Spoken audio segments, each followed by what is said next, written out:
Ողջույն հարգարժան տիկնայք եւ պարոնայք, առաջին լրատվականի ուղիղ եթերում Մեհրաբյան on-line-ն է, ես Ռուբեն Մեհրաբյանն եմ։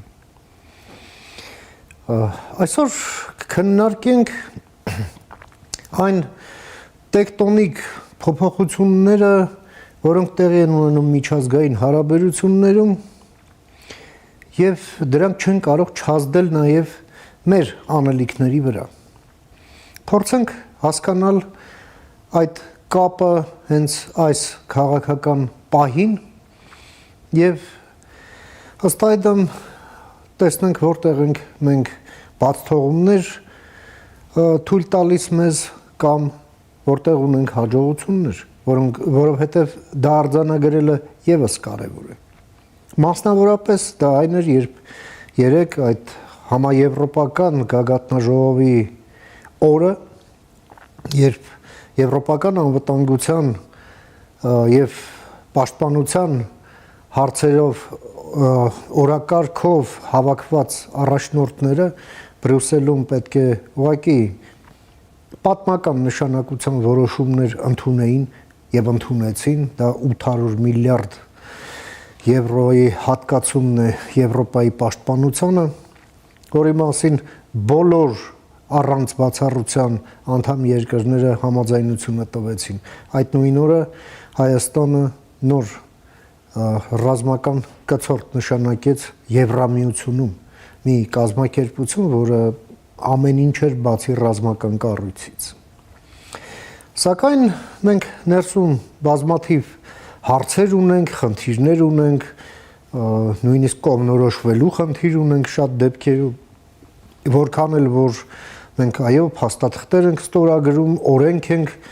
շուտով ընդունելու երկրորդ ընթերցմամբ, որը մեկ շաբաթով տեխնիկական պատճառով հետաձգվեց, բայց այդ պատճառն էլ ոնց որ թե վերացված է եւ ամեն ինչ հարթ կընթանա, բայց այնուամենայնիվ մենք այստեղ մեր ուզելիքը ֆիքսելու հարցում ենք նաեւ։ Փորձենք ընդհանուր այս օրակարգը ընկալել եւ այդ նպատակով ես մի հարգարժան հյուր եմ հրավիրել մեր տաղավար, ում սիրով ուզում եմ ներկայացնել։ Մեր այսօրվա հյուրն է քաղաքական վերլուծաբան Բորիս Նավասարդյանը, բարև եք եկել։ Բարև ձեզ։ Նավասարդյան, շատ շնորհակալ եմ նմանապես։ Դուք ուշի ուշով հետևում եք այս դեպքերի ընթացքին, արտառոց ընթացքին, որի հետևանքներն էլ իհարկե մի փոթորիկ են առաջացրել միջազգային հարաբերություններում եւ բարձրացրել են մի բան, որը կոչվում է ռազմավարական անորոշություն բոլորի մոտ եւ այդ անորոշությանը ադապտացվում են ըստ էության բոլորը։ Միացյալ Նահանգների անմիջական հարևանները, դաշնակիցները, հակառակորդները, մեր տարածաշրջանը նաեւ յուրովի Եվրոպան վերակառուցում է իր այդ միասնական կառույցը, որը գալիս է դեռ Հարի Թրումենից եւ Ջորջ Մարշալից, հա, եւ այսպես հավելյալ պաշտպանական եւ անվտանգային չափում է ձևավորում այդ միավորմանը։ Ունի ինդոկտրինացված ընդլայնվելու ծրագիր, որի նշանակության մեջ ռազմավարական բաղադրիչն է էապես մեծանում նաև։ Եվ մենք չենք կարող մեզ պահել այնպես, որ ասենք դե լավ, դե մենք էլ մնում ենք մեր հին տներում, հա, փոխվում է ամեն ինչ։ Ինչ է տեղի ունենում եւ ինչպես է այդ տեղի ունեցածը պրոյեկցվում մեր տարածաշրջանում, համեցեք պարոն Նավասարդյան։ Դե այդ ինչ որ մենք տեսնում ենք վերջի ամիսների ընթացքում, դա արևմտյան հավաքական կենտրոնի, աշխարհաքաղաքական կենտրոնի դոկտրինի փոփոխությունն է, որը մենք դեռ չգիտենք ժամանակավոր երևույթ է, թե արդեն միտում է, որը շարունակվելու է երկար ժամանակ։ Եթե պարզ լեզվով փորձեք այդ դոկտրինը ներկայացնենք, ապա կար գիտակցություն դեռ մի քանի տասնյակ առաջ արևմտյան մայրաքաղաքներում, որ աշխարհում ստեղծվում են նոր ուժային եւ տնտեսական ուժային կենտրոններ եւ տնտեսական հսկաներ։ Եվ դա նշանակում է, որ ազատ աշխարհը պետք է հնարավորինս համախմբվի, որպեսզի այդ մրցակցությունում կամ այդ հակամարտությունում ունենա բավարար ռեսուրսներ, բավարար ուժեր եւ հենց դա ձևակերպվեց որպես Եվրոատլանտյան միավորում, որը միավորում էր Հյուսիսային Ամերիկան եւ Արևելյան Եվրոպան հիմնականում։ Եվ բնականաբար, քանի որ մնացած կենտրոնները բավականին արագ են զարգանում եւ որոնց բնակչությունն էր արագ զարգանում, իսկ դա նշանակում է, որ նաև մեծանում էին շուկաների մասշտաբները, դա ընդհանրում էր, որ այդ արևմտյան աշխարհը նույնպես պիտի փորձեր ներառել իր մեջ նոր պետություններ եւ մենք տեսանք դա ԽՍՀՄ փլուզումից հետո, ինչպես սկզբից Արևելյան Եվրոպան, հետո մի շարք հետխորհրդային երկրներ միանում էին այս կամ այն կարգավիճակով այդ եվրոպական պրոյեկտի մեջ եւ դրա այդ գործընթացը խրախուսվում էր եւ շատ դեպքերում նույնիսկ գեներացվում էր ԱՄՆ-ի անմիջապես մասնակցությամբ, որտեղ եթե չլիներ ԱՄՆ-ի գործոնը, միգուցե կգտնվեին երկրներ, որոնք կասկածեին արդյոք իրենք ուզում են գնալ դեպի Եվրոպա, դեպի Եվրամիություն, բայց ԱՄՆ-ի առկայությունը որպես հզոր ուժ եւ որպես պաշտպանական կարևոր գործոն, դա նպաստում էր նրան, որ Եվրամիությունը եւ ՆԱՏՕ-ն հավասարապես գայթակղելի կառույցներ դառնան շատ երկրների համար եւ մենք շատ լավ հիշում ենք, որ հիմնական երկրները, որոնք միանում են Եվրամիության սկզբից դառնում են ՆԱՏՕ-ի անդամ, այսինքն ապահովում են իրենց անվտանգությունը, որպեսզի հետագայում կարողանան համարձակ քաղաքական քայլ կատարել առանց մտահոգվելու, թե դրա հետևանքները ինչ են։ Նաև դա ռեֆորմների անշրջելիության երաշխիք։ Իհարկե, իհարկե։ Հիմա մենք տեսնում ենք, որ փաստորեն ԱՄՆ-ի նոր նախագահի նորհին նախագահի առաջարկությամբ բոլորին ասվում է եկեք ամեն մեկս մեր մասին մտածենք։ Եվ դա իհարկե շատ լուրջ մարտահրավեր է եւ ԱՄՆ-ի համար եւ Եվրամիության համար, որտեվ հաշվի առնելով այն զարգացումները աշխարհակահաղական եւ աշխարհատնտեսական կասկածներ են առաջացնում արդյոք առանձին նրանք կարող են մրցակցել կամ դիմակայել այն աճին, որը կա օրինակ Չինաստանում։ Դա մեկ խնդիր, մեկ մարտահրավեր, որին պետք է պատասխան գտնվի։ Եվ Եվրամիությունը այսօր փորձում է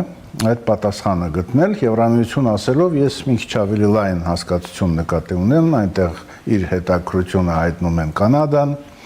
Մեծ Բրիտանիան, որը դուրս է եկել Եվրամիությունից, եւ կարող են նաեւ շատ հետաքրքիր զարգացումներ լինել Մերձավոր Արևելքում, ես նկատի ունեմ Ճապոնիան եւ Հարավային Կորեան, հեռավոր, ոչ թե մերձավոր, այլ հեռավոր Արևելքում, եւ արդեն դրա ազդակները կան, մենք լսել ենք Դոնալդ Թրամփի հայտարարությունը, որ Ճապոնիայի հետ պայմանագիրը անվտանգային ոլորտում անարդար է, որտեղ այնտեղ գրված է, որ ԱՄՆ-ն պիտի նպաստի Ճապոնիայի անվտանգությանը, բայց գրված չէ, որ Ճապոնիան պիտի նպաստի ԱՄՆ-ի անվտանգությանը, դա, ասենք, պատմական իրողությունների այսպես անտեսման դրսևորում է, քանի որ ԱՄՆ-ն շահագրգռված չէր, որ Ճապոնիան վերականգնվի որպես նաև հզոր ռազմական ուժ, եւ դրա համար հակառակը ԱՄՆ-ն էր երաշխավորում Ճապոնիայի անվտանգությունը։ Որպեսզի նա չգերազանցի 1%-ը ամբողջ հնարին։ Եվ դա նշանակում է, որ Ճապոնիան որևէ պարտավորություն այդ առումով կամ որևէ էական պարտավորություն չի կարող ունենալ, եւ եթե ասենք այդ պայմանագիրը չեղարկվի կամ վերանայվի, դա նշանակում է, որ Ճապոնիան իսկ նույնը բնականաբար կատարվի Կորեայում խնդիրներ կառաջանան սեփական անվտանգությունը ապահովելու համար եւ այնտեղ էլ կարող են գնալ, ես դեռ ոչ մի բան չեմ պնդում, բայց կարող են գնալ նույն process-ները, ինչ տեղի ունենում Եվրոպայում եւ միգուցե այստեղ այդ հերավոր արևելքի բայց ազատ աշխարհի մաս կազմող պետությունները կարող են արդեն ինչ որ դաշնակցային, հատուկ դաշնակցային հարաբերություններ ձևավորեն եվրոպական երկրների հետ, որտեղ դրա այլընտրանքը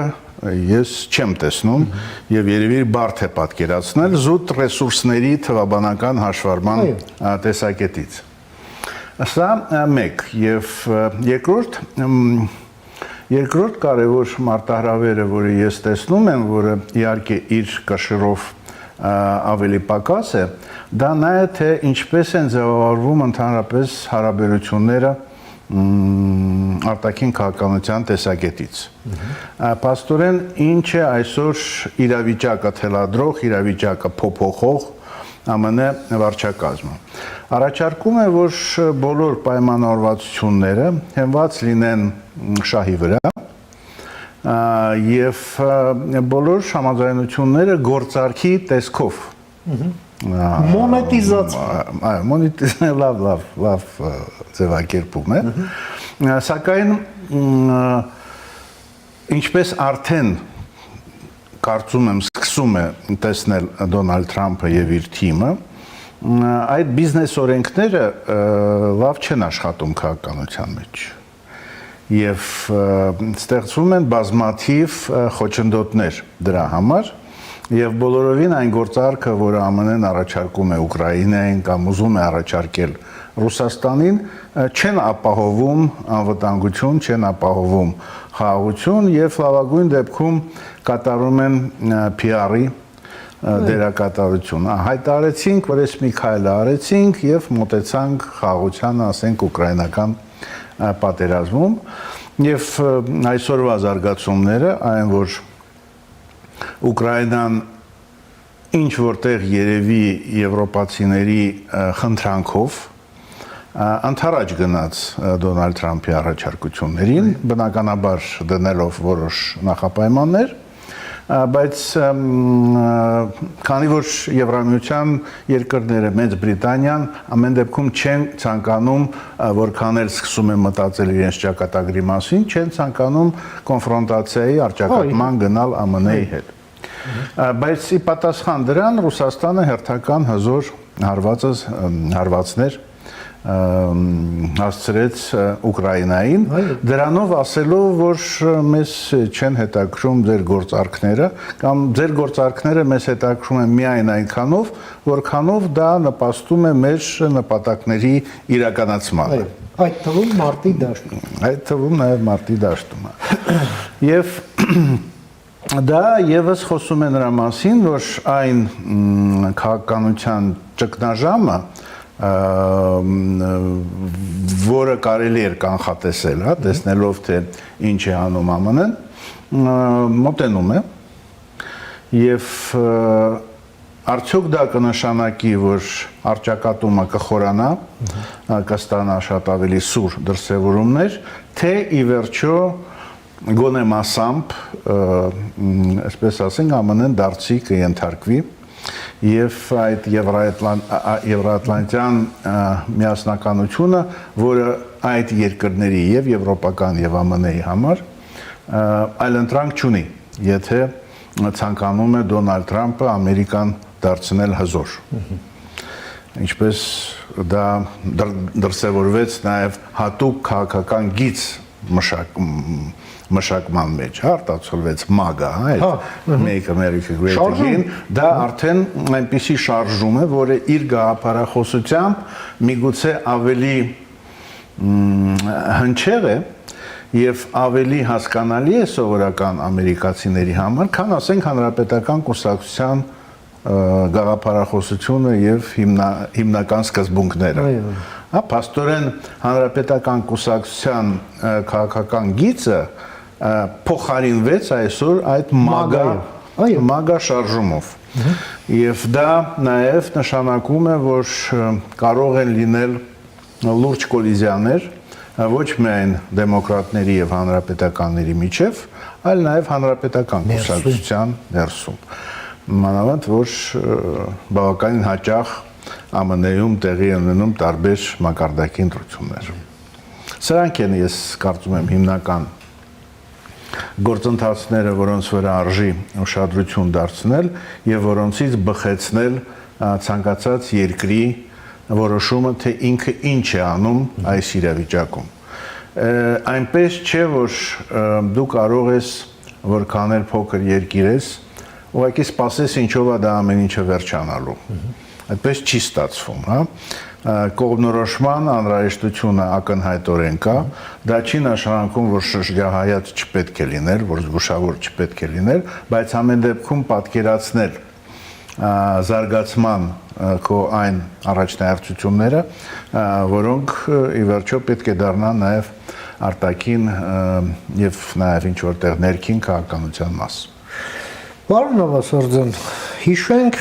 մենք եւ մեր հարևանները ինչպես էին դիրքավորվել արդեն ամերիկյան ընտրություններին ընդառաջ, հա։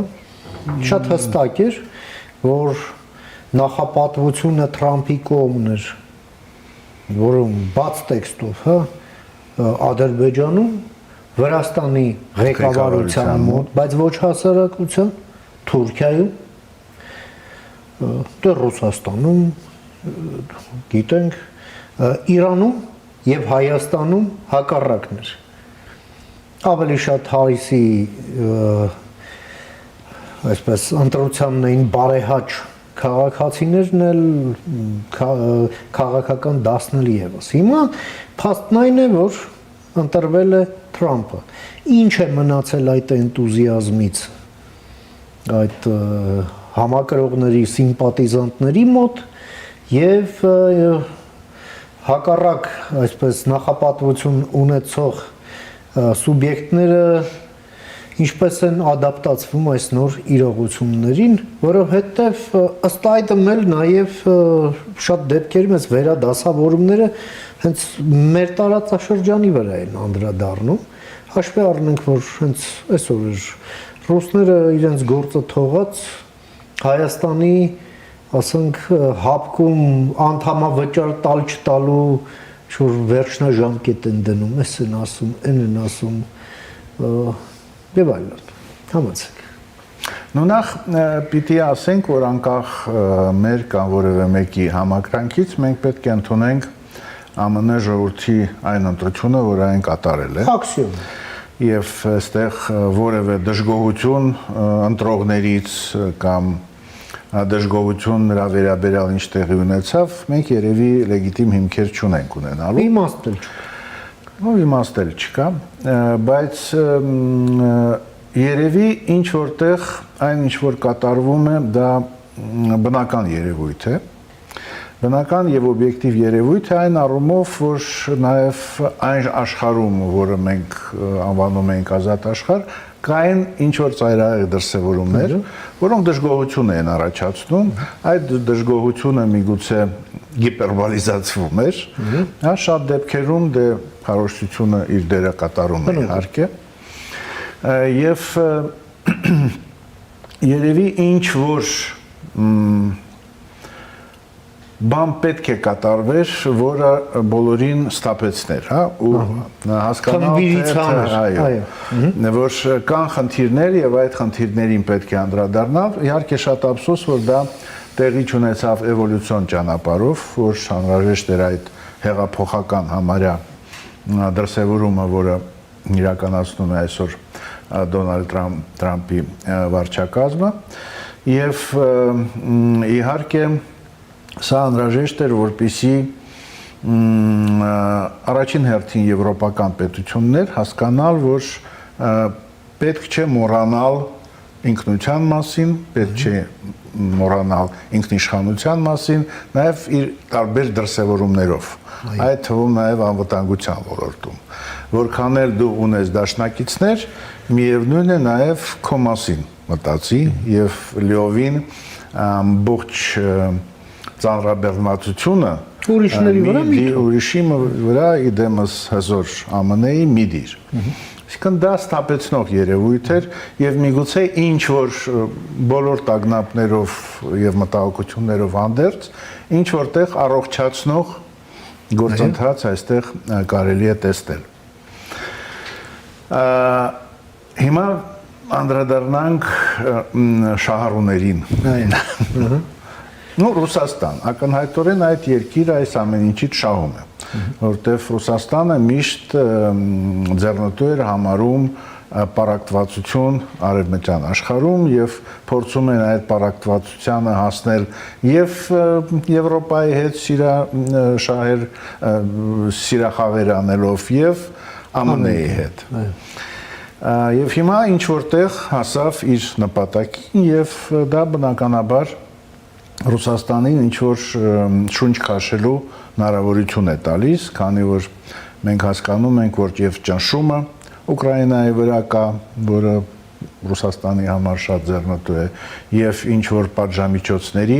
առումով հույսեր կան, որ կթուլանան, բայց նաեւ կան պատժամիջոցներ Ուկրաինայի նկատմամբ ԱՄՆ-ի կողմից, որը միանշանակ այս պատերազմում Ռուսաստանին տալիս է լուրջ օգուտներ։ Այսինքն այն ինչ կատարվում է այսօր Ռուսաստանի համար պանձալի սպասելիք էր, բայց ես արդեն նույնիսկ կարծեմ ձեր լրատվամիջոցում ասել եմ, որ դեռ վաղ է շամպայն բացել։ Իհարկե։ Քանի որ այս ամեն ինչի արդյունքում փաստորեն արթնանում է Եվրոպան եւ միակ կասկածը, որ ստացվելու է Եվրոպայի մոտ, դա իհարկե առաջնորդության պակասն է։ Եվ եթե առաջնորդության հարցը լուծվի Եվրամիությունում եւ լինի միավորված կամք, որը կունենա նաեւ իր դեմքը, դա որևէ երկրի կառավարությունն է, թե որևէ երկրի ղեկավարն է,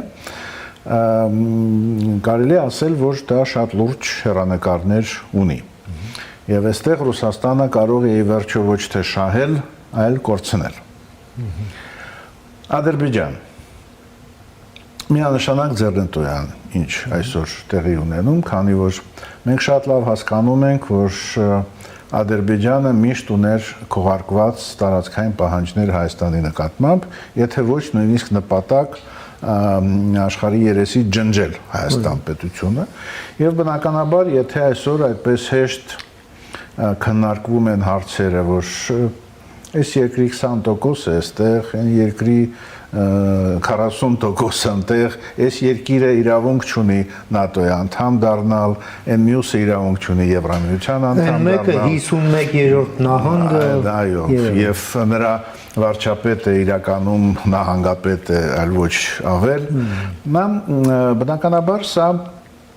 այդ Ադրբեջանի քողարկված ցանկությունների, ասելով Ադրբեջան, ես նկատի չունեմ ամբողջ երկիրը, հա, ես ունեմ նկատի ունեմ որոշ քաղաքական միտումներ, որոնք մարգինալ չէին, հա, որոնք արտահայտվում են այս կամ այն քաղաքական որոշումներում եւ քաղաքական քայլերում։ Եվ իհարկե այս իրավիճակը Ադրբեջանին հաշվի առնելով իր ռեսուրսային առավելությունները, որոշ հույսեր է տալիս, որ հենց այդ միտումը, այլ ոչ թե խաղաղության նկատմամբ ձգտումը ունի հեռանկարներ։ Թուրքիան շատ ավելի բարդ վիճակում է գտնվում։ Մի կողմից այո Էրդողանին ձեռք էր տալիս, որպեսզի Թրամփի նման մեկը գա իշխանության ԱՄՆ-ում, որպեսզի փակվի ընդհանրապես հարցը, որ Թուրքիայում կան խնդիրներ ժողովրդավարության հետ, որ խախտվում են մարդու իրավունքները, հիմա Էրդողանը հեշտ կարող ասի, որ ձեր արևելյան եւ ազատ աշխարհի առաջնորդը ինձանից շատ ավելի վճռական եւ ինստիտուտների արհամարման քայլեր է ձեռնարկում, ուրեմն ես էլ ինչ կուզենամ կանեմ։ Բայց մյուս կողմից մենք այսօր տեսնում ենք, որ այն կայունությունը, որը անհրաժեշտ է Թուրքիայի համար, որպեսզի վերականգնի իր տնտեսական իրավիճակը եւ դուրս գա լուրջ տնտեսական ճգնաժամից, որը չի ավարտվում, այլ խորանում է գնալով, դա ամեն դեպքում կայուն նորմալ քաղաքակիրթ տնտեսական հարաբերություններն են գործընկերների հետ եւ այդ գործընկերներից առաջինը ամեն դեպքում Թուրքիայի համար մնում է Եվրամիությունն եւ պատահական չէ որ նույն Էրդողանը, որը ասենք համակրում է Թրամփին, հայտարարում է, որ Թուրքիայի ռազմավարական նպատակը մնում է Եվրամիության անդամ դառնալը։ Այսինքն դա նշանակում է, որ ինչ որտեղ այն գործընթացները եւ միտումները, որ մենք տեսնում ենք Եվրոպայում, դրանց մասնակիցը կարող է դառնալ նաեւ Թուրքիան։ Իհարկե, վերապահելով իրավունքները իր ներքին քաղաքականության ոլորտում անել այն ինչ որ ինքը ճիշտ է համարում եւ միգուցե դա այն փոխզիջումն է, որին այսօր գործընկերային հարաբերություններում Եվրոպան կարող է գնալ։ Իհարկե շատ ցավալի է, որ ասենք 20-25 տարի առաջ այն միտումները դեպի ժողովրդավարություն, որ կային Թուրքիայում այլևս արդիական չեն, գոնե այս փուլում եւ արդիական չեն նաեւ Թուրքիայի գործընկերների համար։ Դա մանավանդ որ եւ դուք եւ ես ունենք անձնական կապեր եւ ծանոթություններ մարդկանց հետ, որոնք կամ ստիպված են լքել Թուրքիան կամ հիմա անազատության մեջ են։ Այո։ Բայց դա դրանք իրողություններ են, որոնք այս փոթորկվող աշխարհում երևի պետք է բնական համարել։ Եվ դա նշանակում է, որ Թուրքիայի եւ Ադրբեջանի պատկերացումները, թե ինչ պետք է տեղի ունենա եւ ոնց պետք է տեղի ունենա մեր տարածաշրջանում, կարող են որոշ չափով տարբերվել։ Եվ դրա որոշ արտահայտումները մենք տեսնում ենք, բայց միևնույն ժամանակ ես միշտ կոչ եմ անում, որպեսզի մենք պատրանքների մեջ չընկնենք եւ հասկանանք, որ բոլոր արկա հակասությունների պայմաններում Բաքուն եւ Անկարան ի վերջո մշակելու են ընդհանրացված քաղաքականություն իրար նկատմամբ այս կամ այն փոխզիջումներ կատարելով։ Եվ այստեղ ակնկալել, որ լինելու է պարակտում եւ Հայաստանը դրանից օգտվելու է, դա երևի միամտություն է, բայց քանի որ կա լուրջ երկխոսություն այսօր Բաքվի եւ Անկարայի միջև ընդհանուր ինչ որ հայեցակարգեր մշակելու տեսակետից մեր վարքագծից կապված է նաեւ բովանդակությունը, հա, այդ երկխոսության եւ ընդհանուր քաղաքականության մշակման եւ այստեղ այս կամ այն կողմ մեզանից կախված կարող են լինել ինչ որ փոքր փոփոխություններ մեզ համար ձեռնտու կամ ոչ ձեռնտու եւ ով մնաց մեր տարածաշրջանում մնաց Վրաստանը եւ Իրանը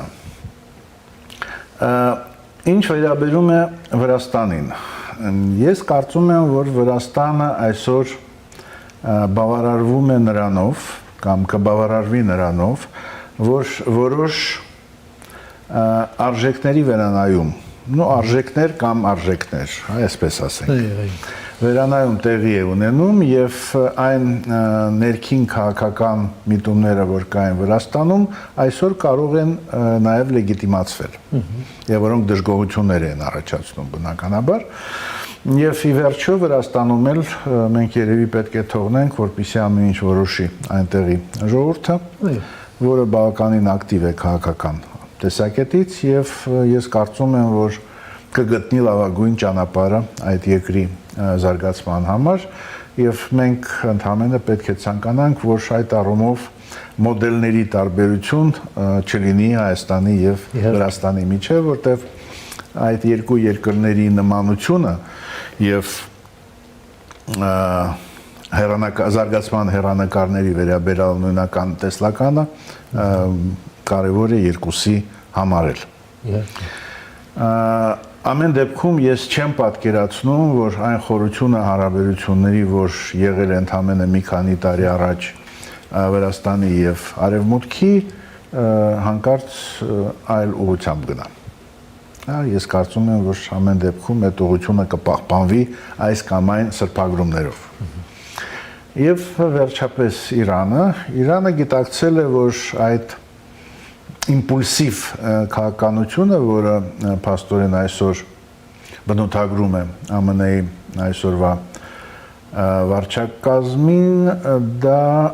Իրանի համար վտանգ է։ Եվ դա նշանակում է, որ Իրանը փորձելու է դիվանագիտական եւ այլ ջանքեր գործադրել, որպեսզի ընկերակցի այն միտումներին, որոնք տանում են դեպի կայունացում։ Եվ աշխարհում եւ մեր տարածաշրջանում։ Եվ այստեղ ակնհայտորեն Հայաստանի եւ Իրանի շահերը համընկնում են։ Հայաստանի համար էլ կայունացումը իրավիճակի եւ ստեղծում այնպիսի մեխանիզմների միջազգային հարաբերություններում, որոնք այդ կայունության, եթե ոչ երաշխիքն են, ապա գործիք են դա պահպանելու տեսակետից, այդ կայունությունը դրանք մեզ համար էլ եւ Իրանի համար էլ այսօր շատ կարեւոր է։ Պարոն Նավասարդյան, Արխիկա շաբաթվա ընթացքում այս եկող քարորիային երկրորդ ընթերցմամբ կընդունվի այն օրինագիծը, որ մի օրենքի նախագիծ, որի տակ կա 60,000 Հայաստանի քաղաքացու ստորագրություն եւ որով Հայաստանը մեկնարկ է տալիս նոր քաղաքական կուրսի ուղղված Եվրամիության անդամակցությանը։ Դա ըստ օրենքի։ Հիմա մենք դրա հետ կապված այսպես տարամետ ինչ-որ հայտարարություններ ենք լսում, ասենք օրինակ ԵԱՏՄ-ի հետ կապված։ Մենք ասում ենք, որ սրան պետք է արդեն հաջորդի երկրի նախապատրաստումը նրան, որ մենք արդեն հայտ ներկայացնենք, իսկ դա նշանակում է, որ այդ հայտ ներկայացնելիս մենք այլևս այդ ՀԱՊԿ, ԵԱՏՄ, ռուսական ներկայություն ուժային եւ այլ նման բաներ չպետք է ունենանք այստեղ։ Նոր մեր թուղթը որ ընդունեն, հետո նոր սկսենք աշխատել։ Մյուս կողմից ասում են, չէ, մենք ծորակարգ չունենք։ ԵԱՏՄ-ից մենք խորացնում ենք, ինչ են անում, ընդլայնում ենք։ Հիմա հնարավոր չէ ամենը լինի իրար հետ, էլի։ Կամ մեկնա ճիշտ, կամ մյուսնա ճիշտ, որնա ճիշտ։ Միանգամայն համաձայն եմ, թեև ես, ասենք, միշտ այն կարծիքի էի, կարծեմ նաև ձեր հետ զրույցում այն հայտնել եմ, որ ինձ միշտ ավելի շատ են հետաքրում պրակտիկ քայլեր, եւ ես, ասենք, կգերադասեի, որպեսզի Հայաստանում եվրոպական մոդելի իրականացման տեսակետից գնար շատ կոնկրետ աշխատանք, մենք ունենայինք պետական ինստիտուտներ, որոնք մոտերկվում են, եվրոպական ստանդարտներին, եվրոպական մոդելներին, այո, իրականացվեն համապատասխան բարեփոխումներ երկրում եւ դա շատ ավելի համոզիչ կլիներ եվրոպական մեր գործընկերների համար, քան որևէ օրենքի ընդունումը։ Բայց քանի որ մենք ունենք նաեւ դրան զուգահեռ քաղաքական process, բացի պրակտիկ աշխատանքից կա քաղաքական process։ Եվ այդ քաղաքական process-ը բերեց նրան, որ եղավ այս նախաձեռնությունը նման օրենք ընդունելու։ Ուրեմն եթե եղավ, ասել ես A, պիտի ասես նաեւ B։ Եվ միանշանակ ես համարում եմ, որ այդ օրենքի ընդունումը այսօր իրոք կարևոր օրակարգային հարց է։ Պարզապես պիտի ամեն ինչ արվի, որպեսզի օրենքի ընդունումով չսահմանափակվի։ Մենք գոնե այն պարտքերը, որ ունենք, խոր եւ համապարփակ գործընկերության պայմանագրի մասով, այն հեռանկարները, որ մենք տեսնում ենք Եվրամիության գործընկերության նոր օրակարգի, այդ նոր փաստաթուղթն է, որ բանակցվում է այսօր Հայաստանի կառավարության եւ Եվրոպական հանձնաժողովի միջև, որ մենք այդ ուղղությամբ էլ աշխատենք, հա, բացի խորհրդարանում քվեարկելուց, նաև հողի վրա գործ անենք, հա, դա կրկնում եմ, այսօր, երբ նման շատ կոնկրետ կյանքից բխող մարտահրավերներ կան Եվրոպայում, հա, դա կգնահատվեր։ Եվ երկրորդը դա նա է, ինչի մասին, կամ երրորդը դա է, ինչի մասին դուք եք խոսում, որ եթե դու ընդունում ես նման օրենք, ուրեմն քո օրակարգում կա Եվրամիության անդամ լինելը։ Օրենք, օրենք ես ընդունում։ Ուրեմն եթե կա այդ օրակարգը, ուրեմն պիտի լինի նաև օրակարգ ազատվելուց այն խոչընդոտներից, որը քեզ թույլ է տալիս այդ մի օրակարգը իրականացնել։ Եվ այս պայմաններում ասել, որ օրակարգում չէ հարցը ԵԱՏՄ-ից դուրս գալու, նշանակում է, որ այն օրակարգը հենց այնպես է, միայն թղթի վրա է։ Դա իհարկե շատ մտահոգիչ է։ Միգուցե այդ միտքը օրակարգ չլինելու առումով կարելի է այլ բառերով ասել, որպեսզի հասկանալի դառնանք, բոլորի համար, թե մեր ուզածը ի վերջո ինչ է, եւ ընդհանրապես մենք ունենք ցանկություններ, թե մենք ունենք միայն թղթին հանձնվող, բայց ոչ մի բան չնշանակող բառեր։ Եվ ես այստեղ եւս մեկ միգուցե այդպես սուբյեկտիվ մոտեցում ունեմ, որ եթե մենք չենք հայտարարում, որ ունենք օրակարգ ԵԱՏՄ-ից դուրս գալու, բայց մենք հասկանում ենք, որ դա այն ճանապարհն է, որը մենք պիտի անցնենք, ուրեմն մենք պետք է հստակեցնենք մեր հարաբերությունները այն գործընկերների հետ, որոնք այսօր ԵԱՏՄ-ի շրջանակներում մեծ նշանակություն ունեն մեզ համար։ Հավանում ենք մենք իրանց, չենք հավանում, բայց մենք ունենք հարաբերություններ։ Եվ այդ հարաբերությունները առաջին հերթին տնտեսական ոլորտում կարծես թե խորանալու միտում ունեն։ Ուրեմն, որպեսզի դու փրկես քեզ համար այդ կարևոր տնտեսական օգուտները, դու պիտի այդ սուբյեկտի հետ ինտենսիվ բանակցությունների մեջ մտնես, թե դու ինչպես ես փոխում կարգավիճակը հարաբերությունների։ Իսկ որ այդ կարգավիճակը պետք է փոխվի, դա ակնհայտ է, եթե դու գնում ես Եվրամիության անդամակցության ճանապարհով։ Այսինքն, եթե վճռական ես քաղաքական տեսակետից, դա չի նշանակում, որ միայն այդ ուղղությամբ պետք է աշխատանք կատարվի։ Պիտի նաև կատարվի աշխատանք այն ուղղությամբ, որտեղ խանգարող հանգամանքներ կան։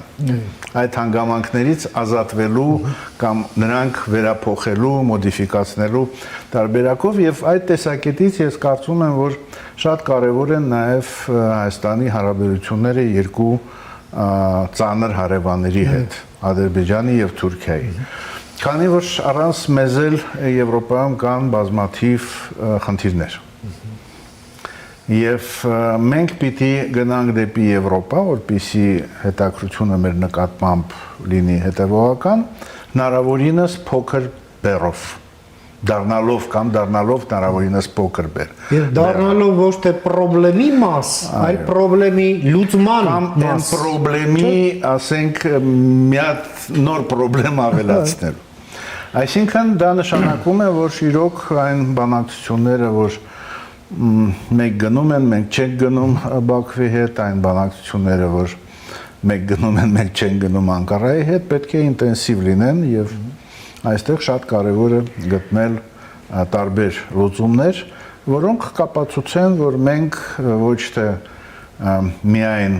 դժվարություններ եւ բերող գործընկեր ենք, այլ նաեւ բեռնաթափելու լուծումներ, այո, բեռնաթափվելու հատկություններ եւ տաղանդներ ունենք։ Շատ շնորհակալ եմ, պարոն Նավասարդյան, ձեր այս չափազանց կարևոր դիտարկումները եւ գնահատականները մեր հեռուստադիտողներին ներկայացնելու եւ ձեր ժամանակից մեր եթերին հատկացնելու։ Շնորհակալություն։ Ահա մենք զրուցեցինք մեր գործընկեր քաղաքական վերլուծաբան Բորիս Նավասարդյանի հետ, լսեցինք իր դիտարկումները կապված մեր անելիքների հետ աշխարհում տեղի ունեցող այս փոթորիկի Եվրոպայի վերակառուցման բովանդակային վերակառուցման համատեքստում։ Կարդաթարից հետո կվերադառնանք, մնացեք առաջին լրատվականի հետ։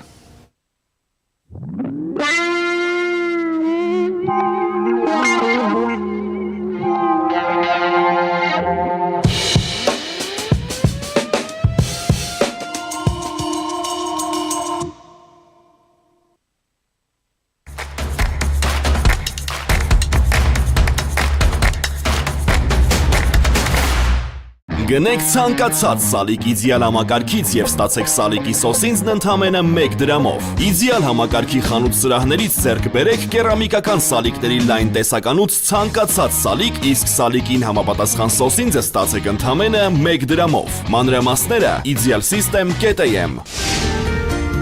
Իդեալ համակարգ դեպի կատարելություն։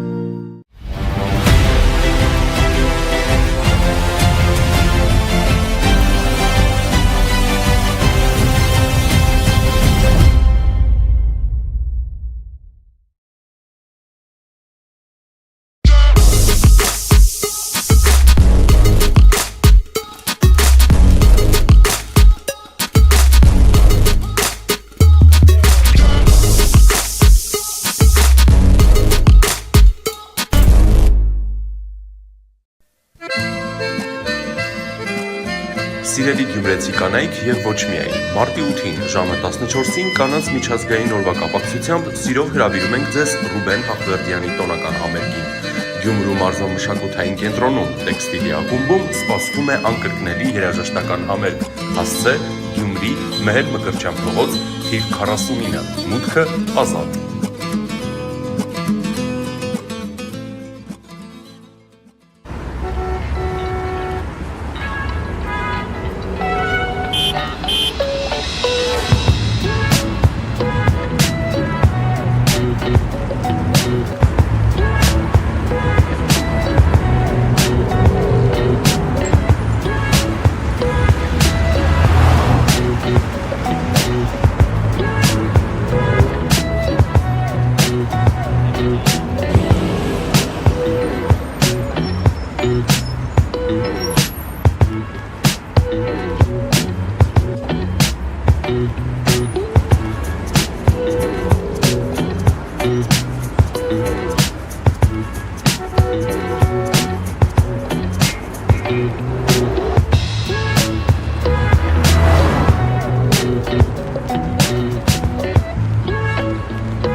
Այսօր հիբրիդային տեղեկատվական պատերազմների պարագայում չափազանց կարևոր է դարձել հենց նաև ինֆորմացիոն տեղեկատվական դաշտի զտումը եւ այս ճշգրիտ հավաստի առաջնահերթ տեղեկատվություն ստանալը դարձել է ռազմավարական առումով կարևոր նշանակություն ունեցող մարտահրավերներից եւ խնդիրներից մեկը։ Այս հարցում հսկայական անելիք ունենք նաև մենք հասարակության անդամներս։ Առաջին լրատվականի թիմը գրեթե շուրջօրյա ռեժիմով աշխատում է այս ուղղությամբ։ Հարցազրույցներ, քննարկումներ, ուղիղ միացումներ արտերկրի փորձագետների հետ, ինչպես նաև ռեպորտաժների շարք հենց սահմանից։ Առաջին լրատվական այս հարցում ակնկալում է նաև մեր հեռուստադիտողի աջակցությունը։ Դա չի ենթադրում ոչ ֆինանսավորում, ոչ նվիրատվություն։ Պարզապես անհրաժեշտ է հետևել մեզ սոցիալական ցանցերում, միանալ մեզ YouTube-ում եւ տարածել, հավանել մեր ստեղծած տեղեկատվական այդ բովանդակությունը։ Հենց այսպես է աշխատում YouTube-ի սոցիալական ցանցերի ալգորիթմը։ Որքան շատ հետևեք, որքան շատ հավանեք, որքան շատ տարածեք մեր ստեղծած տեղեկատվական արտադրանքը, այնքան ավելի շատ կտարածվի այս ինֆորմացիոն դաշտը եւ կլծվի ինֆորմացիոն վակումը։ Օգնեք մեզ եւ մենք կօգնենք ձեզ ճշգրիտ եւ հավաստի տեղեկատվություն ստանալու առումով։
Շարունակում ենք մեր թողարկումը, առաջին լրատվականի ուղիղ եթերում կրկին Մեհրաբյան օնլայնն է, ես Ռուբեն Մեհրաբյանն եմ։ Շարունակենք քննարկել, թե ինչպես է անդրադառնում այս ամերիկյան քաղաքականության փոփոխությամբ պայմանավորված այս համաշխարհային փոթորիկը մեր տարածաշրջանին, մասնավորապես մեր հարավային հարևան Իրանին, ինչը տեղի ունենում Իրանում եւ Իրանի շուրջ այս փոփոխությունների համատեքստում։ Միացյալ Նահանգների նախագահ Դոնալդ Թրամփը հայտարարեց, որ Իրանի հոգևոր առաջնորդ Այաթոլլա Խամենեին նամակ է ուղարկել, նշելով, որ Միացյալ Նահանգները ձգտում են գործարքի Իրանի հետ կապված միջուկային խնդրի հետ։ Իրանից դեռ այս պահի դրությամբ չկա պատասխան, սակայն ավելի վաղ հայտնի դարձավ, որ եվրոպական եռյակը, որը ներկայացված է հանձինս Գերմանիայի, Ֆրանսիայի եւ Միացյալ Թագավորության, Իրանին մի այսպես առաջարկ հորդորեն հասցեագրել, ոմանք էլ սա համարում են որպես վերջնագիր, հետևյալ բովանդակությամբ, որ այս գործարքի պետք է գնալ մինչև հունիս ամիսը։ Հակառակ դեպքում եվրոպացիները եւս կողմ կլինեն կողմ կլինեն, որպեսզի Իրանի դեմ վերսկսվեն այն պատժամիջոցները, որոնք հանվել էին այն առաջին նախագահ Ռոհանի օրոք կնքված այդ գործարքի բերումով։ Նաև ատոմային էներգիայի միջազգային գործակալության տնօրեն Գրոսին է խոսում այն մասին, որ այս Իրանի դեմ պատժամիջոցները ուղղակի արդյունավետ չեն։ Սա մեջբերում է իր հայտարարությունից։ Սա մի կազմակերպություն է, որը վերահսկում է Իրանի պարտավորությունների կատարումը այդ գործարքի շրջանակներում, ինչպես նաև այն միջազգային հանրության այն մտահոգությունը, որ Իրանը միջուկային զենք ձեռք չբերի որևէ դեպքում, որևէ պարագայում, սա համարելով կարմիր գիծ։ Իրանցիներն էլ իհարկե ներսում, երկրի ներսում դա կարելի է դատել նաև մամուլից, տարբեր վերլուծաբանների մեկնաբանություններից, կա կարծիքների բախում, թե ինչ անել այս իրավիճակում։ Եվ կա իհարկե հոգևոր առաջնորդը, որը ամենաազդեցիկ ֆիգուրն է իրանական քաղաքականության մեջ, կա նրա դիրքորոշումը, որ մենք մտադիր չենք որևէ հարցում բանակցել Միացյալ Նահանգների հետ։ Սակայն որևէ խոսք չկա եվրոպացիների հետ հարաբերությունների վարելու ինչ-ինչ պատկերացումների մասին։ Սրա հետ կապված Իրանում ոչինչ չեն ասում։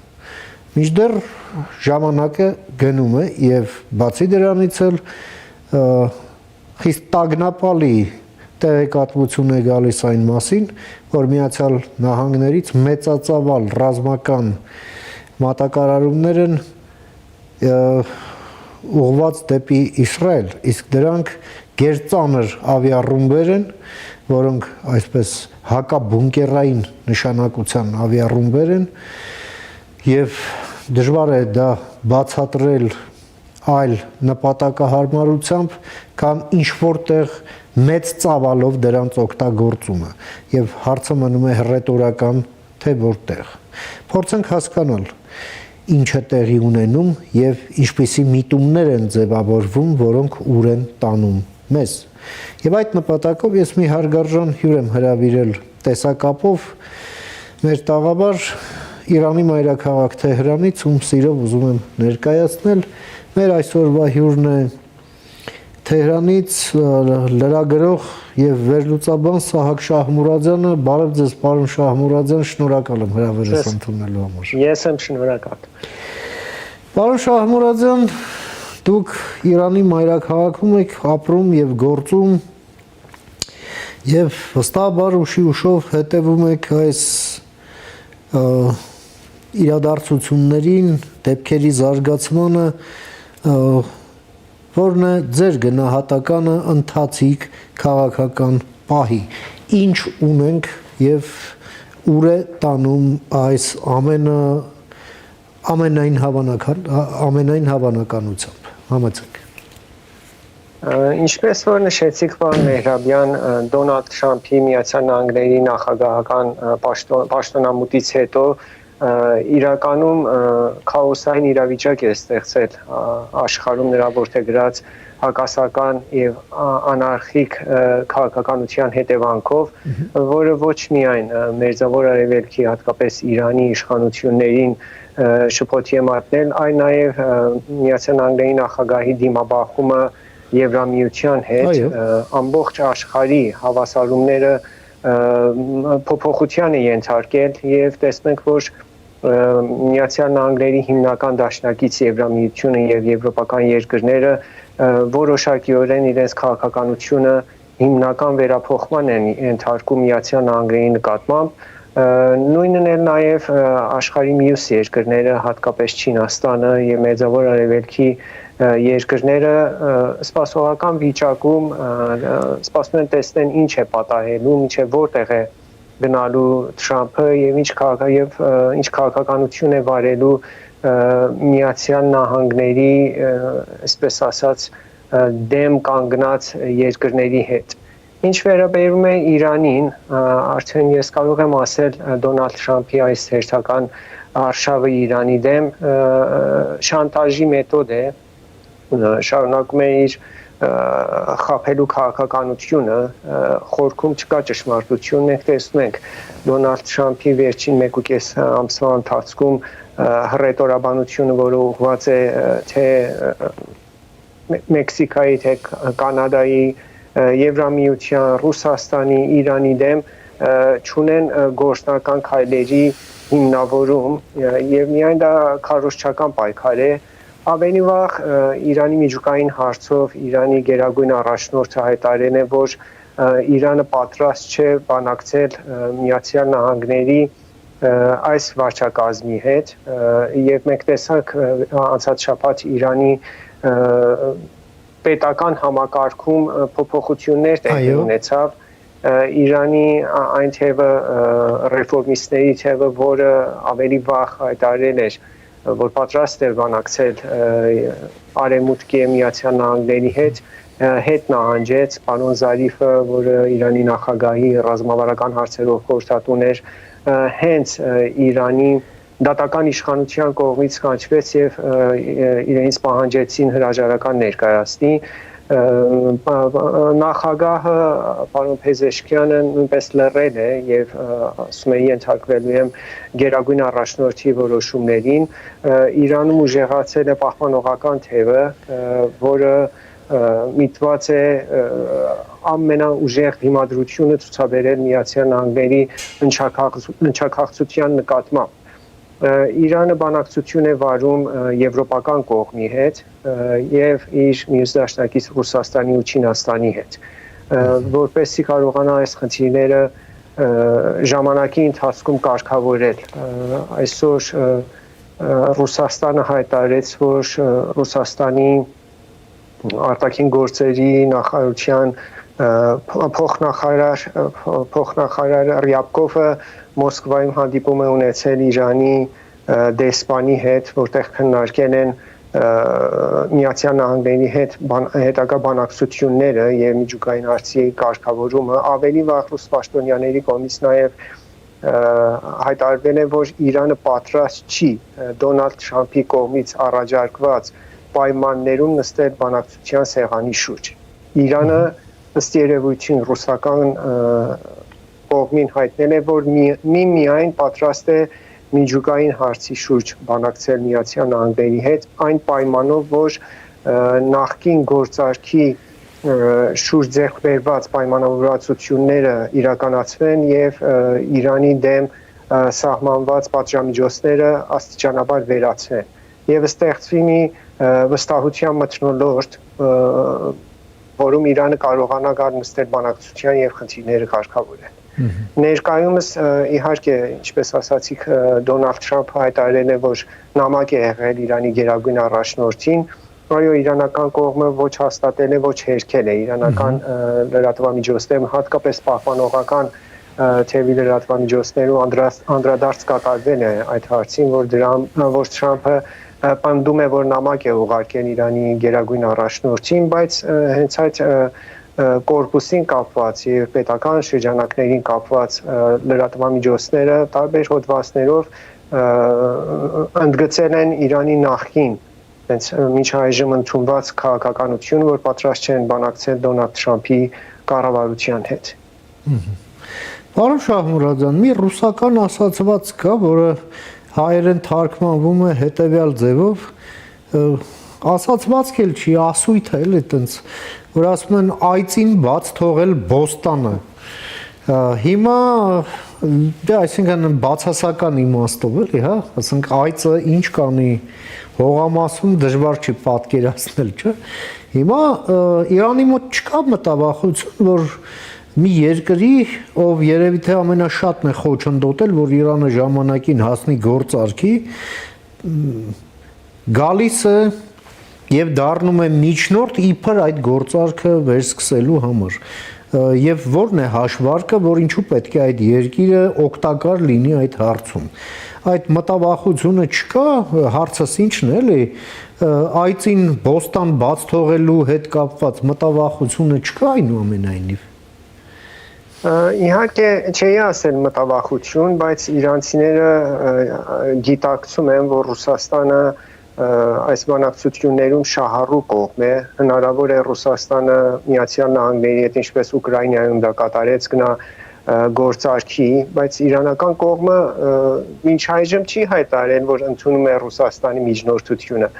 Սա ռուսական լրատվամիջոցների կողմից է հայտարարվում եւ այն, որ ըստ երևույթի դեպքերի զարգացումը ցույց է տալիս, որ Դոնալդ Թրամփն է դիմել ռուսներին, որպեսզի միջնորդի դեր խաղա։ Իսկ իրանական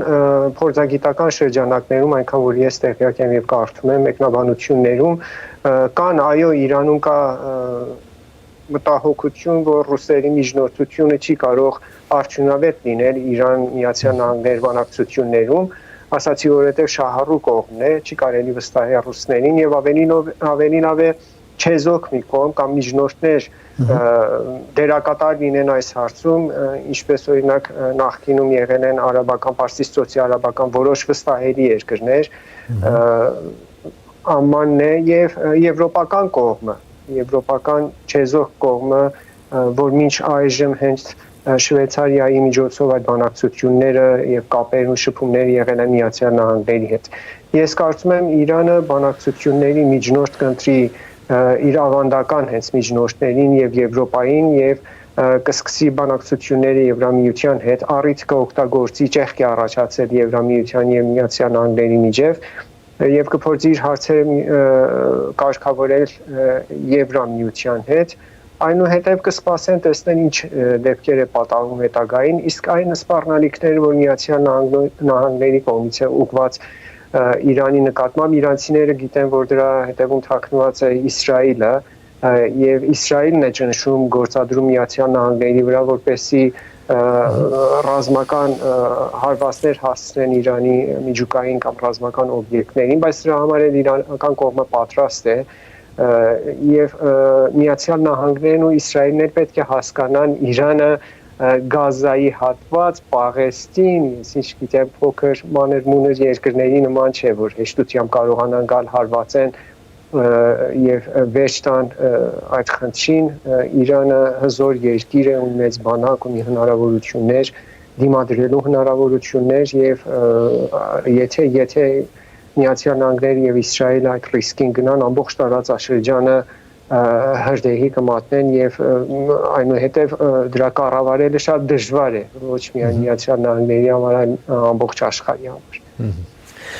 Պարոն Շահմուրադյան, այս գործընթացին զուգահեռ նաեւ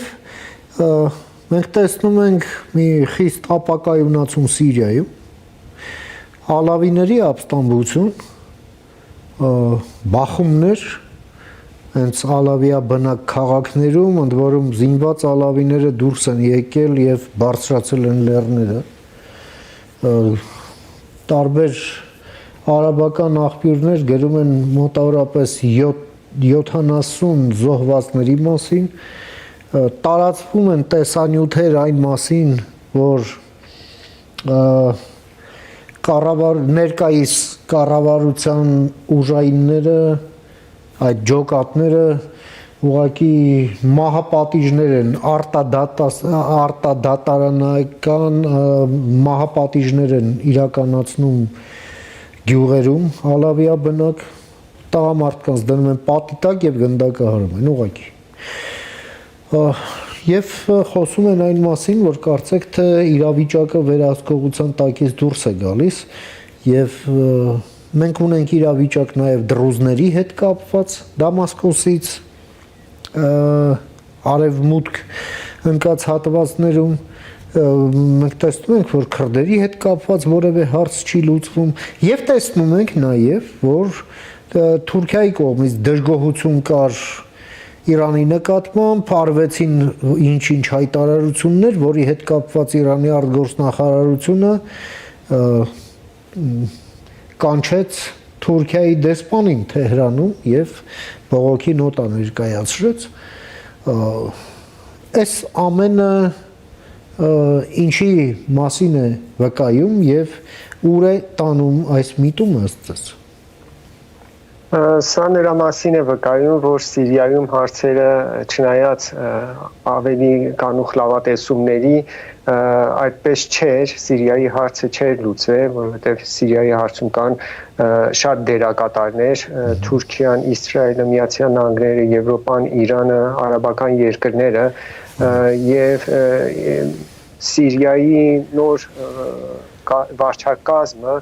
լիարժեքորեն չի տիրապետում ամբողջ Սիրիայի տարածքին, ավելի վաղ ասել էին, որ 20-30%-ը նոր վարչակազմի տիրապետության տակ է, որը հովանավորվում է Թուրքիայի կողմից, իսկ Իրանը ավելի վաղ հայտարարել էր, որ ամեն ինչ վերջացած չէ Սիրիայում եւ ինքը իր ուժերը նորից վերագտնելու է, վերադառնալու է Սիրիա։ Իսկ ինչ վերաբերում է Սիրիայի արևմուտքում, Լաթաքիա եւ Թարտուս նահանգներում տեղի ունեցածը, գիտեք, որ այդտեղ հիմնականում բնակված են շիաները, Սիրիայի շիաները եւ ալավիները, այո, ալավիները շիաները։ Եվ վերջին օրերին, այո, սոցցանցերում կա տեսանյութեր, որ ինչ բռնություններ եւ ոճրագործություններ են իրականացրել Սիրիայի սուննի ներկայիս իշխանությունը ալավիների նկատմամբ եւ դա բնական է, ալավիները դիմել են ինքնապաշտպանության, ինչը հանգել է ներկայիս իշխանության կողմից հարձակումներին Սիրիայի արևմտյան տարածքներում, բայց կարծում եմ այս ապստամբությունը կճնշեն, որ ետևում կանգնած է Թուրքիան, իսկ քուրդերի պարագային մենք տեսանք Թուրքիան ինչ խաղ խաղաց Աբդոլլահ Օջալանի հետ հայտնի ուղերձը, որը դարձյալ Թուրքիայի կողմից էր կազմակերպվել, քանի որ Թուրքիան Միացյալ Նահանգների եւ Եվրոպայի կողմից ճնշման տակ է զինված միջոցների չդիմելու Սիրիայի քուրդերի նկատմամբ, այս սցենարը կազմակերպեցին, որպեսզի քրդերին հանգստացնեն եւ իրենց լավ կողմը ցույց տան, իբր թե խաղաղություն են ուզում կնքել Սիրիայի քրդերի հետ, չեն գնում զինվորական բախման, իսկ սլաքը ուղղեցին դեպի Սիրիայի շիա բնակչության կամ ալավի բնակչության հատվածի ուղղությամբ, ինչը հանգեց այս դեպքերին եւ կարծում եմ Իրանը չի լռի այս խնդիրների նկատմամբ,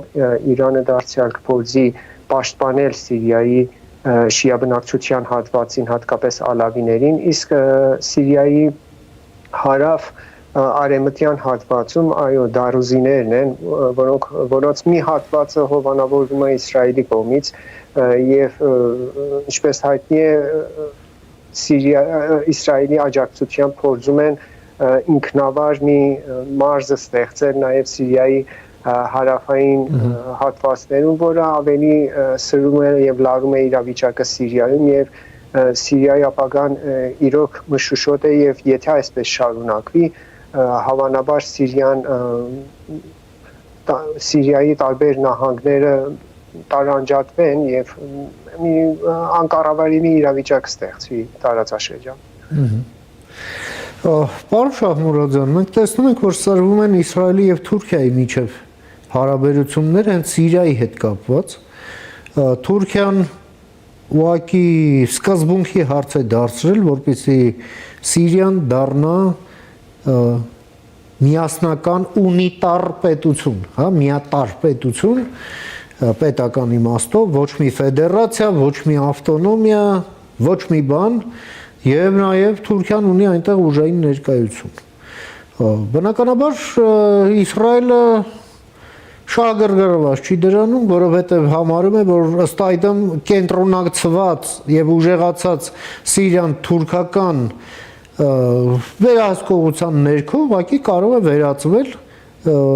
կենսական մակարդակի, գոյաբանական մակարդակի սպառնալիքի Իսրայելի համար եւ Իսրայելն էլ բնականաբար դրանում շահագրգռված չէ եւ ըստ այդմ էլ պաշտպանում է թե քրդերին, թե դրուզներին, չեմ բացառում,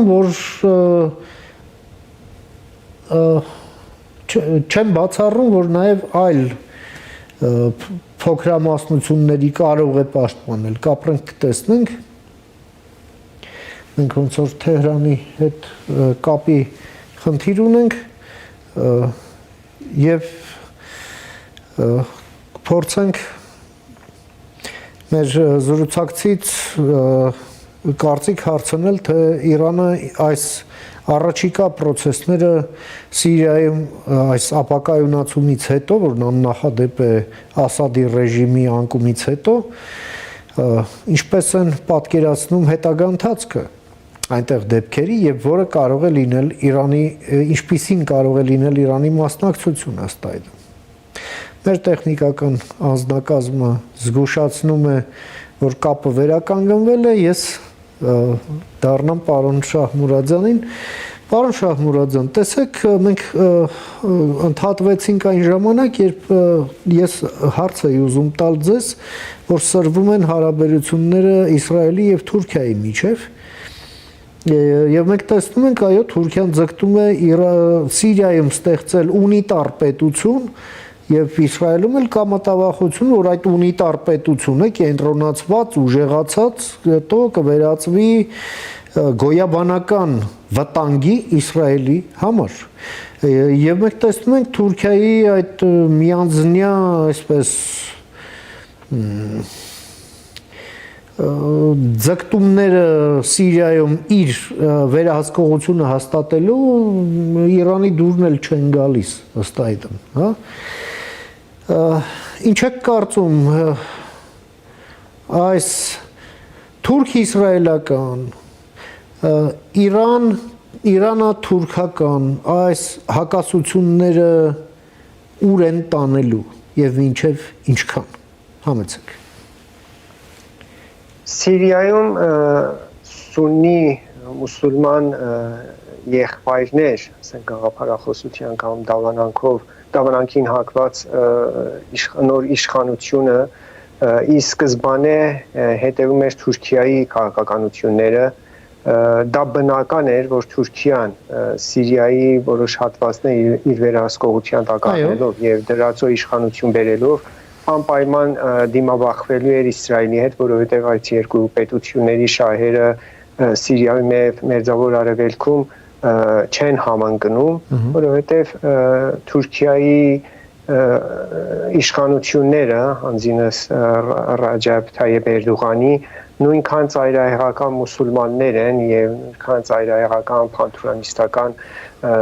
ձգտումներ ունեն, որքան ասենք թե Մերձավոր Արևելքի տարածաշրջանի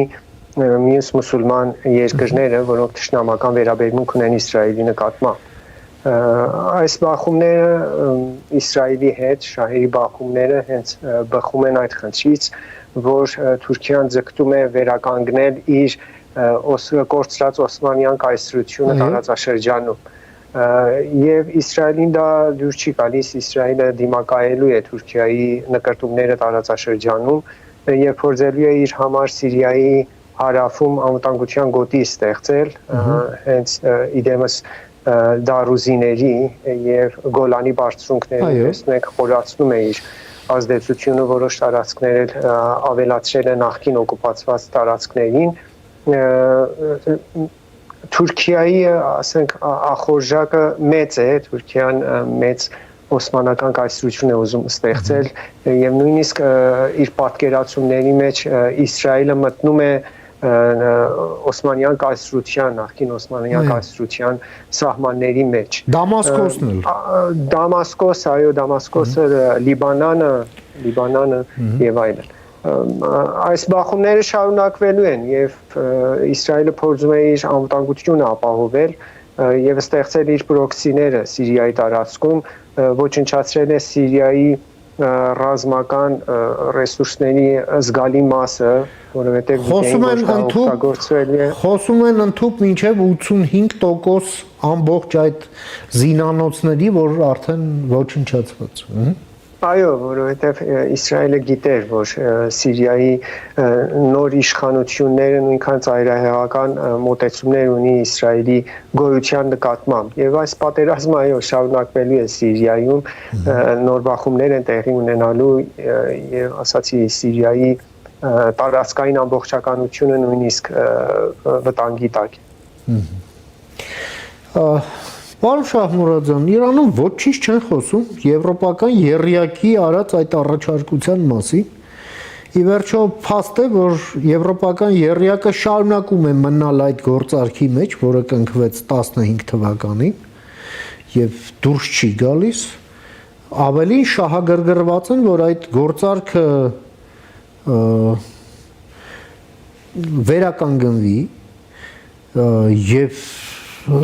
բազմաթիվ եվրոպական կորպորացիաներ այսպես օրեր են հաշվում, թե երբ կբացվի Իրանը, որպեսզի ներդրումներով գան Իրան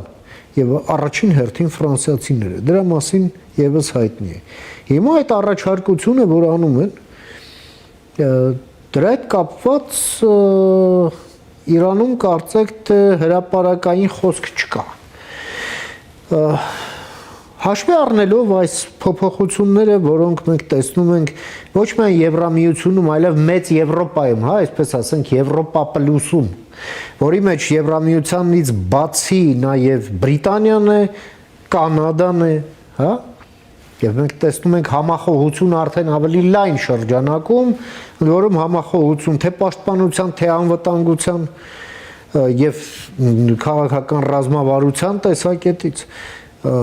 այս ամենի նկատմամբ Իրանում ինչպիսի վերաբերմունք է դրսևորվում եւ ձեր կարծիքով Թեհրանը ինչպես կարձագանքի այս ամենին։ Համեցեք։ Շատ կարևոր եւ շատ լավ հարց էր, պարոն Մեհրաբյան։ Այո, Իրանի իշխանությունները հրապարակայնորեն չեն արձագանքում Եվրամիության կողմից իրենց ուղղված, ասենք, պատգամներին, բայց այո, ռեալ կերպով բանակցում են, ասենք միջնորդված կերպով բանակցում են եվրոպական կողմի հետ, վստահ եմ, որ Իրանը կշարունակի իր կապերը Եվրամիության հետ կապված միջուկային հարցով եւ պատժամիջոցները վերացնելու ուղղությամբ ներկայումս սպասում են տեսնեն Եվրամիությունը ինչպես է վերաձևավորում իր անվտանգային համակարգը, իր ապագա քաղաքականությունը եւ իր դիրքորոշումները Միացյալ Նահանգների նկատմամբ, տեսեք, վերաբաշխվում է աշխարհի ուժային կենտրոնները այսօր աշխարհում Իրանը ուշով հետևում է այդ նոր զարգացումներին, ապագայում Եվրոպան դառնալու է ուժային կենտրոններից մեկը, բայց դա կտևի, իսկ Իրանը սպասում է դրան, բայց կապերը եւ շփումները չի ընդհատել Եվրոպայի հետ, միջնորդված երկրների միջոցով շարունակում են այն հույսով, որ կարողանան Եվրամիության հետ շարունակել բանակցությունները, այո, ճիշտ նշեցիք, դա Միացյալ Նահանգներն էր, որ համատեղ գործողությունների համապարփակ ծրագրի պայմանավորվածությունը պատրեց Թրամփի նախագահության առաջին շրջանում, բայց Եվրոպան շարունակեց մնալ այդ գործարքում եւ այնուհետեւ բանակցությունները շարունակվեցին, որոշ առավելություններ եւ զիջումների գնաց Եվրոպան Իրանի հետ, առևտուրը շարունակվեց, նավթային գնում հիմա էլ շարունակվում է։ Իսկ Իրանը նաեւ ունի մի այլ դաշնակից Չինաստանը։ Չնայած Միացյալ Նահանգների կողմից հայտարարություններին, որ ճնշում է գործադրելու Իրանի վրա, կասեցնելու է նավթի վաճառքը, բայց անցած ամիս ուսումնասիրում եք, տեսնում եք, որ հենց Բլումբերգն է հայտարարել, որ 30%-ով աճել է Չինաստանի նավթի գնումը Իրանից։ Դա նշանակում է, որ Չինաստանը Իրանի հետ, չնայած Միացյալ Նահանգների ճնշումներին, շարունակելու է իր հարաբերությունները Իրանի հետ տնտեսական առևտրական, եւ դա կարող է նաեւ հանգել անվտանգության եւ ռազմական համագործակցության։ Ամբողջ աշխարհը դիրքավորվում է Միացյալ Նահանգների նախագահ Թրամփի այս ռետորաբանության, այս հարձակողական ոչ պարկեշտ քաղաքականությանը, որովհետև լրիվ նորմերը խառնել է իրար, աշխարհի մեծ պետությունների ձեռքոտքն էլ փակված չի, ինչպես որ Թրամփն է այդպես հարձակողական ոճով սպառնում պետություններին, նույնն էլ հզոր պետություններն են Միացյալ Նահանգների նկատմամբ նույն քաղաքականությունը վարում, եւ սա նախնական փոթորիկն է, այո, երբ որ փոթորիկի քամին նստի, արդեն ամեն ինչ կբալանսավորվի եւ Միացյալ Նահանգներն էլ կհրաժարվի իր այս հարձակողական ոճից եւ ստիպված է աշխարհի բոլոր պետությունների հետ նորմալ հարաբերությունները պահպանել, որովհետեւ դա Միացյալ Նահանգների շահերից էլ չի բխում։ Իրանն է նույնպես, Իրանն էլ հիմա իր հարևան երկրների հետ սկսել է առևտրական հարաբերությունները սերտացնել եւ կոտրել Միացյալ Նահանգների եւ Արևմուտքի կողմից սահմանված պատժամիջոցները եւ չնայած որ չեն խոսում լուր են Եվրոպայի հետ հարաբերությունների վերաբերյալ, բայց սպասում են, սպասողական վիճակում եւ շփումները շարունակվում են, ես վստահ եմ։ Եվ ամփոփելով, պարոն Շահմուրաձյան, ինչ եք կարծում Ռուսաստանի եւ Իրանի միջև հարաբերությունները ինչպիսին կլինեն առաջիկայում հաշվի առնելով այն, որ Ռուսաստանը շարունակում է այսպես ուշադրության կենտրոնում պահել Հարավային Կովկասը եւ քիթը մտցնում է բոլոր հարցերում, այստեղ Հայաստանի հետ կապված Ադրբեջանին է քծնում Ալիևի արձան դնելով եւ այլն, այսինքն ռուսները մտածում են, թե հեսա գործարքի կգան Թրամփի հետ եւ իրենց ձեռքերը կարձակվեն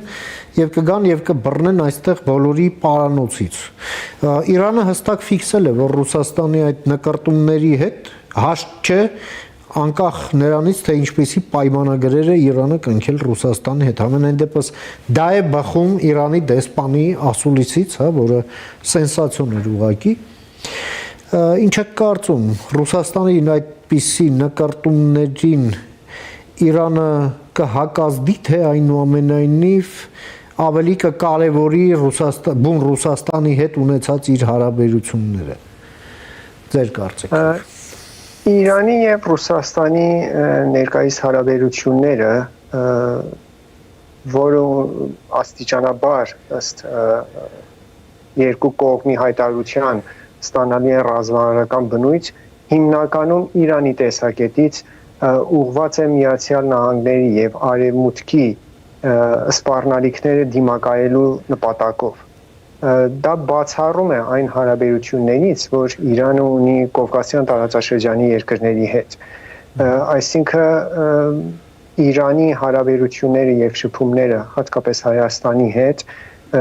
չեն մտնում Ռուսաստանի քաղաքականության ուղեծիրում, որովհետև Իրանը անկախ քաղաքականություն է վարում Հայաստանի նկատմամբ, այո, հասկանում են Ռուսաստանի նկարտումները Կովկասյան տարածաշրջանում, բայց միևնույն ժամանակ հասկանում են, որ Ռուսաստանը եւ Թուրքիան փորձում են Իրանին դուրս մղել Կովկասյան տարածաշրջանից։ Իրանը Հայաստանի նայում է որպես բարեկամ երկիր, որպես հուսալի երկիր, որը կարող է Իրանին կամրջել Եվրամիության հետ։ Նաև Ռուսաստանին նայում են որպես մրցակից եւ Թուրքիային որպես մրցակից երկիր Կովկասյան տարածաշրջանում։ Իրանը շահագրգռված է իր հարաբերությունները բարելավել, ամրացնել, խորացնել Հայաստանի հետ որպես այլընտրանքային տարբերակ Իրանին կապելու Եվրամիության հետ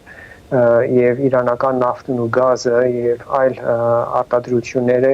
Հայաստանի ճանապարհով արտահանել դեպի Եվրոպա։ Այս ինձ հստակ ռազմավարությունն է, չեն թաքցնում, այո, ասել են եւ պատրաստ են օգնել Հայաստանին, որպեսզի Հայաստանը իր ինքնիշխանությունը պահի եւ դիմակայի իր թշնամիներին, Թուրքիային եւ Ադրբեջանին։ Ներկայումս արդեն Իրանը Ադրբեջանին է նայում որպես սպառնալիք Իրանի տարածքային ամբողջականության նկատմամբ։ Իրանը հասկանում է, որ եթե Իսրայելը փորձի Իրանի միջուկային օբյեկտները հարվածի անպայման, անկասկած օգտագործելու է Ադրբեջանի տարածքը, Իրանը զորքեր է կուտակել իր հյուսիսարևմտյան նահանգներում եւ հետևում է Ադրբեջանի եւ Իսրայելի շարժումներին, իսկ Հայաստանին դիտում է որպես բնական դաշնակից եւ այդ ուղղությամբ քայլեր են տանում եւ փորձում են իրենց ներկայությունը հաստատել Հայաստանում, իհարկե հարգելով Հայաստանի ինքնիշխանությունը եւ վարած քաղաքականությունը եւ Հայաստանի մերձեցումը Եվրոպային, հատկապես Եվրամիության նպաստում է նաեւ Իրանին եւ ապահովում է Իրանի հետագա շահերը տարածաշրջանում։ Շնորհակալ եմ պարոն Շահմուրադյան, ձեր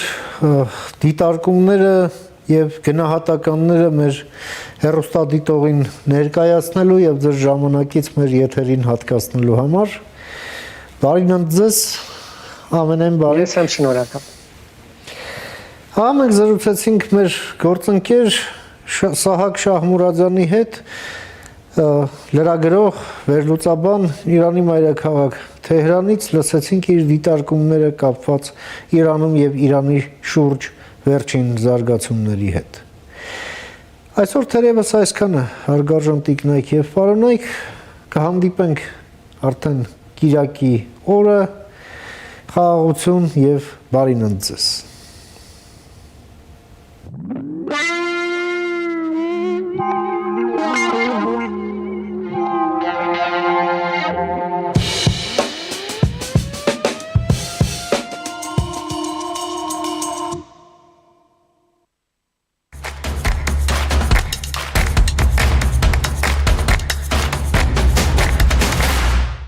Գնեք ցանկացած սալիկ իդեալ համակարգից եւ ստացեք սալիկի սոսինձն ընդամենը 1 դրամով։ Իդեալ համակարգի խանութ սրահներից ձեռք բերեք կերամիկական սալիկների լայն տեսականուց ցանկացած սալիկ, իսկ սալիկին համապատասխան սոսինձը ստացեք ընդամենը 1 դրամով։ Մանրամասները idealsystem.am։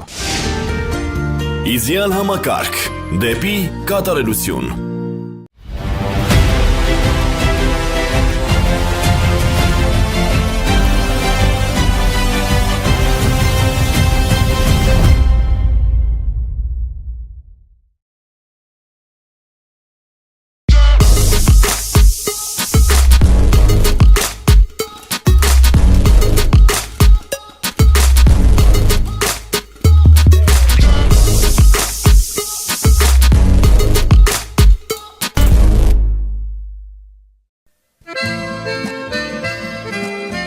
Սիրելի գյումրեցի կանայք եւ ոչ միայն, մարտի 8-ին ժամը 14-ին կանանց միջազգային օրվա կապակցությամբ սիրով հրավիրում ենք ձեզ Ռուբեն Հախվերդյանի տոնական համերգին։ Գյումրու մարզամշակութային կենտրոնում տեքստիլի ակումբում սպասվում է անկրկնելի երաժշտական համերգ։ Հասցե Գյումրի Մեհեր Մկրտչյան փողոց թիվ 49, մուտքը ազատ։